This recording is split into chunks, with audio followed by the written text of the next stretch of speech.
Salam, hörmətli izləyicilər. Mən hüquqşünas Zaur Seyidzadə. Qeydiyyatı üzrə yaşamayan vətəndaşlara demək istəyirəm ki, ehtiyatlı olun. Xəbəriniz olmadan inzibati məsuliyyətə və cinayət məsuliyyətinə cəlb oluna bilərsiniz. Biraz ehtiyatlı olun dediyim kimi. Niyə bu barədə indi videoda qeyd edəcəyəm? Amma əvvəlcə bir neçə məlumatı nəzərdə çatdırmaq istəyirəm. Zəhmət olmasa videonu bəyənin ki, hamı bilsin.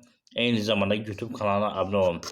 Birinci məlumat ondan ibarətdir ki, videonu həmişə sona qədər izləyin ki, hər şey aydın olsun. Əgər aydın olmasa, telefon nömrəm videonun izahı yerində YouTube kanalında qeyd olunub. Eyni zamanda YouTube kanalı şut bölməsində istənilən videonun üzərində var. Əgər saxlaya bilərsiniz, hüquqi məsələ tanımaq üçün. Və onu da qeyd edin ki, hörmətli izləyicilər, əlavə olaraq ərizələrdə yazıb e-mail, WhatsApp ünvanını göndərirəm. Və bir məsələ toxunmaq istəyirəm. Mən əyri təşkilatın rəhbəri kimi və hüquqşünas kimi eyni zamanda əyri arabasında olan şəxs kimi dünyanın 40 tanınmış əyriləri haqqında araşdırma aparmışam və kitab yazmışam. Motivasiya kitabıdır. 20 manat satıram. Bunu da bəyənin qoyub hamı bilsin. Hörmətli izləyicilər. Videonun izahı yerində qeyd olunan telefon nömrəsinə əlaqə saxlayaraq həmin hüquqi məsuliyyət ala bilərsiniz, həmin bu kitabdan sifariş edə bilərsiniz. Hörmətli izləyicilər. Eyni zamanda imkan daxilində də kimin imkanı varsa kanala iyanə də edə bilər. Xətt nömrəndə qeyd olunub.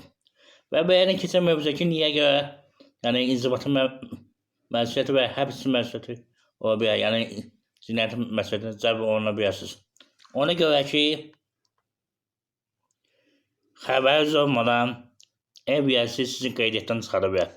İstər köhnə ev yəsi, istər yeni gələn ev yəsi. Yeni gələn ev yəsi sizi iki halda gələ bilər, sizin xəbəriniz olmadan. Birincisi, köhnə ev yəsi sizi qeydiyyatdan çıxaraq, sizin razılığı almadan evi sata bilər.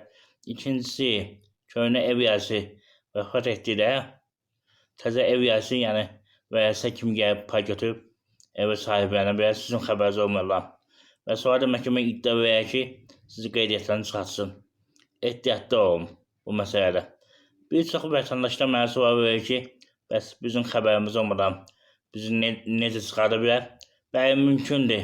Sizin xəbəriniz olmadan ərazi üzrə inzibati məhkəməyə müraciət edirlər və belə deyək, sizin qeydiyyatda olduğunuz ünvanı göstərirlər və sizin gələn arıza məktublar hamısı həmin ünvana gəlir və sizin də xəbəriniz olmur.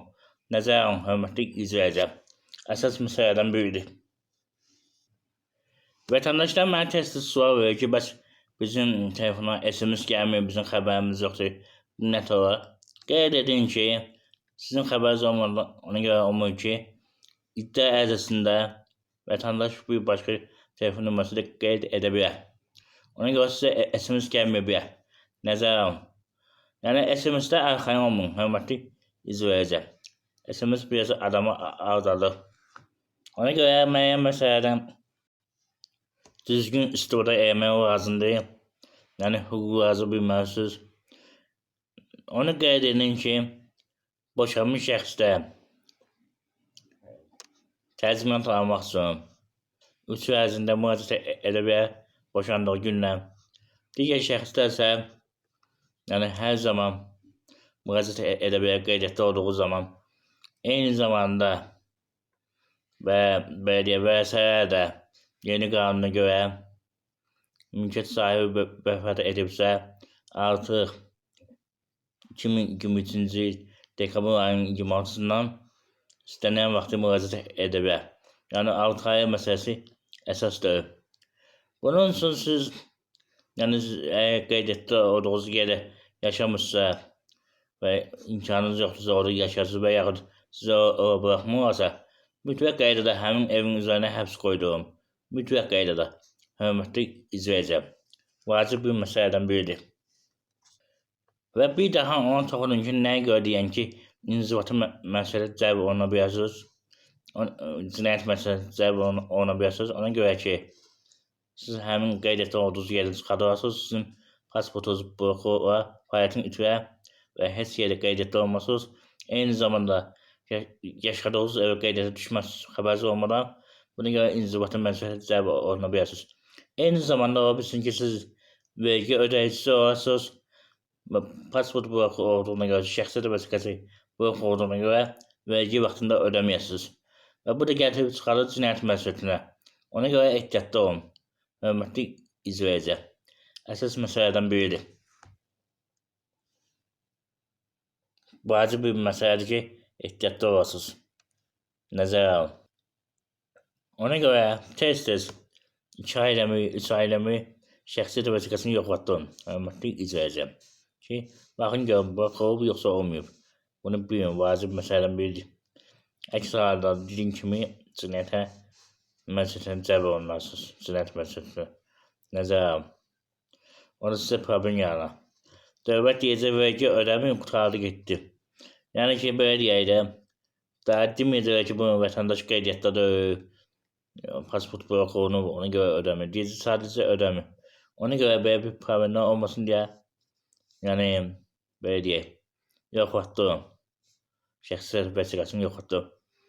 Bu barədə sizə Hasan xidmətdə məlumat verə bilər və ya notariat orqanında hansısa bir əməliyyat keçirdiyiniz zaman deyə bilər ki, pasport, yəni şəxsiyyət vəsiqəsi aktivdir yoxsa aktivdir. Nəzərə alın. Hörmətli izleyici, bir daha sonda qeyd edirəm ki, ətraflı məlumat alması mənim telefonuma YouTube kanalımda istənilən videonun izahı yerində qeyd olunub. Eyni zamanda YouTube kanalında short bölməsində istənilən videonun üzərində var. Kart numarada. İmkan daxilində dediyim kimi qeyd edim, bu dünyanın 40 tanınmış əlilləri haqqında yazdığım kitab. Həmin bir əlil təşkilatın rəhbəri kimi, eyni zamanda hüquqşünas kimi, eyni zamanda əlil şəxs olduğuna görə apardığım araşdırma nəticəsində belə bir kitab əlinizə gətirmişəm. Satıram. Kimmadı. Qoy hamı bilsin. Videonu beğenin. Bir de kanala dəstək üçün kimin imkanı varsa iyanə etsin. Hörmətli izleyici. Vacib bir məsələdən biridir. Dəstək olaraq. Amma ən əsası birinci növbədə videonu beğenin. Kanala abunə olun. Və belə deyək, imkan daxilində da iyanə edin. Ki hamı bilsin. Hörmətli izleyici. Qeyd edin ki, mən vətəndaşdan vəziyyətin başa düşərək telefona hüquq məsləhətini verilməsini eləmişəm 10 manat. Bu amma mənim YouTube kanalına abunə olan şəxslərə aiddir. Ona görə abunə olun. Yaxın günlərdə kampaniyada olacaq. Hörmətli izleyici. Bir gün pulsuz edəcəyəm. Bu video belə maraq toplasa, heç olmazsa bəyənmə olsa, ondan sonra günü açıqlayacağım. Ona görə beğenin. Beğenin ki hamı bilsin. Və hamınıza təşəkkür edirəm ki, abunə olursunuz. Hazırda 5170-dən yuxarı abunə var. Bunu gəlin heç olmasa bir 6000 satdıraq. Hörmətli izleyici. Aktiv olaraq paylaşın mənim videolarımı. Qeyd edin ki, sosial yardım, əmvakın bölgüsü, vəsailik, uşaqla ünsiyyət, boşanma, alimentin ödənməsi, vətəndaşlığın alınması və digər məsələlərlə bağlı, yəni mənim 1400-dən çox videolarım var, short nömrə 7. Baxıb izləyə bilirsiniz və bundan sonra da izləmək üçün dediyim kimi YouTube kanalına abunə olun və orada zınqrov işarəsi var. Onu aktiv edin ki, sizə mənim videolarım vaxtında gəlib çatsın. Diqqətinizə görə sağ olun. Sağ olun, hörmətli izleyici.